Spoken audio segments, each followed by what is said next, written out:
Porque para que o novo entre, aquilo que é velho tem que sair. Aí você começa a precisar de esforço, é um cansaço.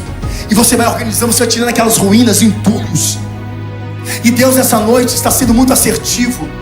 Você vai ter que mexer nessas ruínas para que a reconstrução seja real na tua vida.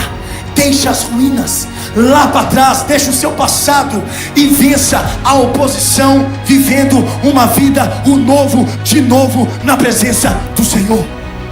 Viva o novo de novo.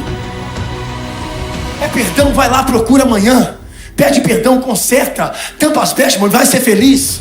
É vício, larga isso hoje em nome de Jesus. Fecha essa brecha chamada vício. É internet, é Instagram, larga esse negócio hoje. Viva no ambiente da reconstrução.